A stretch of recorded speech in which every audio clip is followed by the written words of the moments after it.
Assalamualaikum.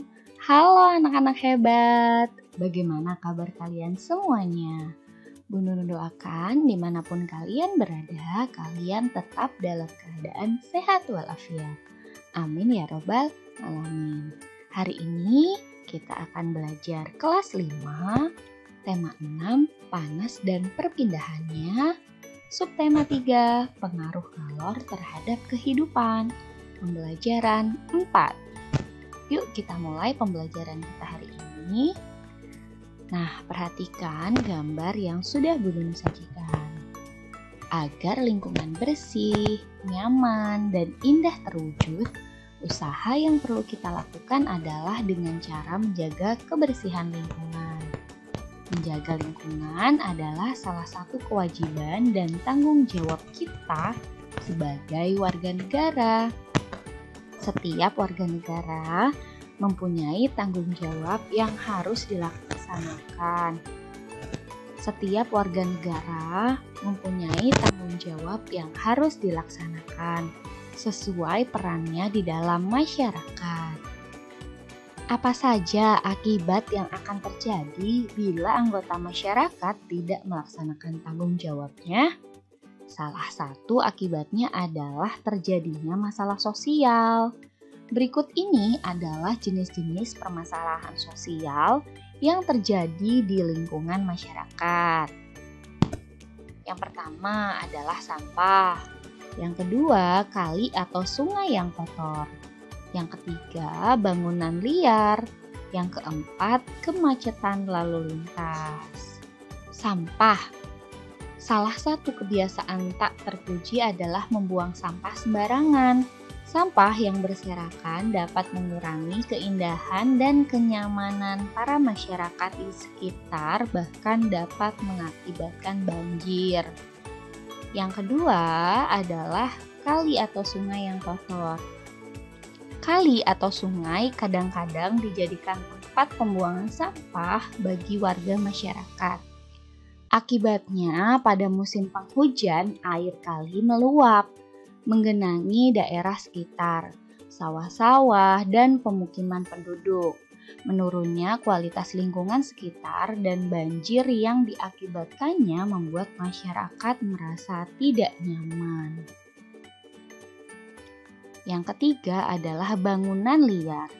Bangunan liar sering kita jumpai berada di atas saluran air, di trotoar, di taman-taman kota, dan di kolong-kolong jalan layang. Pada umumnya, bangunan liar berupa bangunan sementara yang didirikan di tempat yang tidak seharusnya.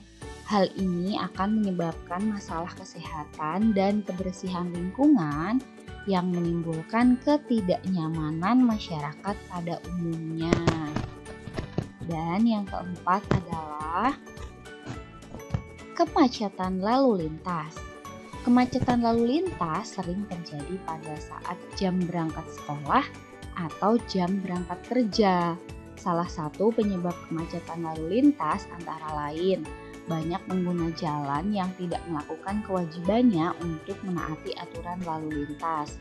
Hal tersebut dapat menimbulkan ketidakamanan dan ketidaknyamanan para pengguna jalan dan masyarakat sekitarnya.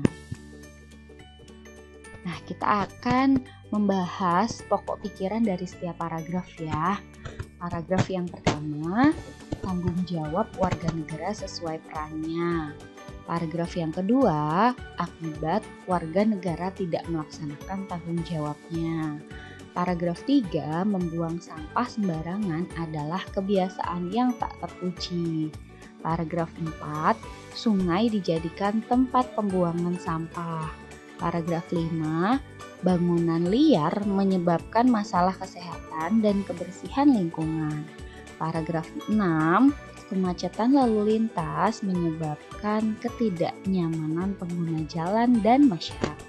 Berikut permasalahan sosial di lingkungan sekitar beserta penyebabnya, akibat, dan usaha mengatasinya ya. Di sini ada masalah sosialnya sampah. Penyebabnya kebiasaan membuang sampah sembarangan. Akibatnya kenyamanan dan keamanan terganggu. Usaha untuk mengatasi, membiasakan dan menganjurkan membuang sampah pada tempatnya. Yang kedua, masalah sosialnya adalah sungai kotor. Penyebabnya sungai dijadikan tempat pembuangan sampah. Saat musim hujan, banjir meluap. Usaha untuk mengatasi membuang sampah pada tempatnya yang telah disediakan. Yang ketiga, masalah sosialnya adalah bangunan liar. Penyebabnya membuat bangunan di saluran air, di trotoar, di taman-taman kota, dan di kolong-kolong jalan layang. Akibatnya ketidakamanan dan ketidaknyamanan para pengguna jalan dan masyarakat. Usaha untuk mengatasi membuat bangunan di tempat yang tidak mengganggu aktivitas warga masyarakat. Yang keempat, masalah sosial, kemacetan lalu lintas. Penyebabnya pengguna jalan tidak memenuhi kewajibannya dan tidak menaati peraturan lalu lintas. Akibatnya ketidaknyamanan para pengguna jalan dan masyarakat sekitar. Usaha untuk mengatasi sosialisasi pentingnya menaati peraturan lalu lintas bagi pengguna jalan. Kesimpulannya, masalah sosial mengakibatkan pencemaran lingkungan, berdampak pada kesehatan, lingkungan, dan sosial ekonomi. Masalah sosial dapat diatasi jika semua warga melaksanakan kewajiban dan haknya dengan benar. Selanjutnya, ada gambar apa ya? Ini adalah gambar bolu meranti. Kita akan membaca bacaan usaha bolu meranti Medan. Ada yang bilang kalau pulang dari Medan tanpa membawa bolu meranti, berarti ia tidak benar-benar pergi ke Medan. Ya, siapa yang tidak tahu bolu meranti? Tetapi ternyata bolu ini menjadi oleh-oleh khas Medan mulai tahun 2000-an. Sebelum itu, orang tidak tahu apa-apa tentang oleh-oleh tersebut.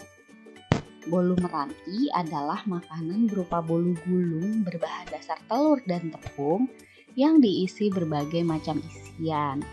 Untuk membuat bolu ini diperlukan oven untuk memanggang adonan yang telah dibuat sebelumnya.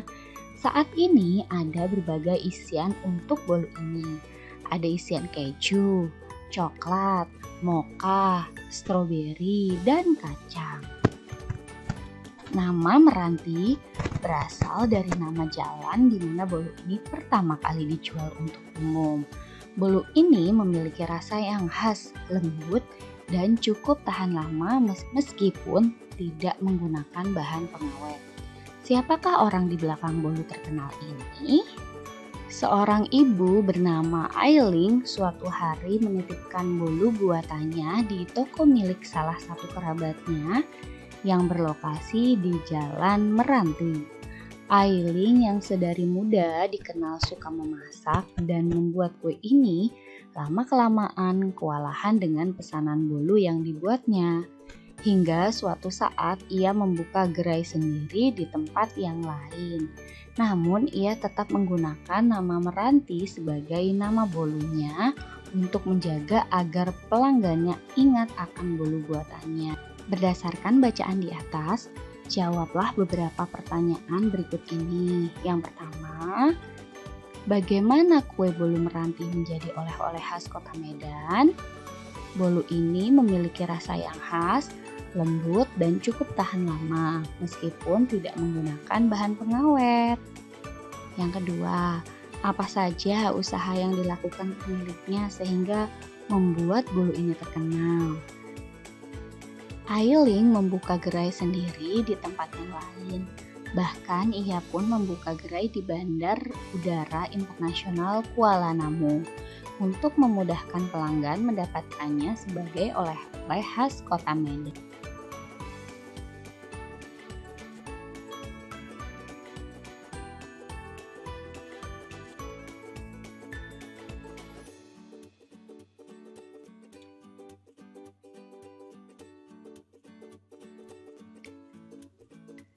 Yang keempat, bagaimana pengaruh keberadaan Bolu Meranti terhadap pembangunan sosial budaya masyarakatnya?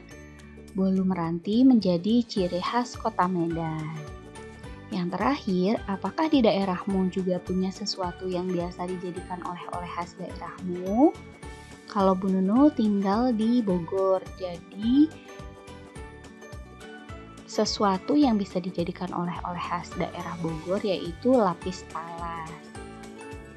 Baik, cukup sekian pembelajaran kita hari ini. Jangan lupa like, subscribe, share, dan nyalakan lonceng notifikasinya channel Nunu FY. Dan jangan lupa juga follow Instagram Nunu di nunu_tea. Terima kasih. Wassalamualaikum warahmatullahi wabarakatuh.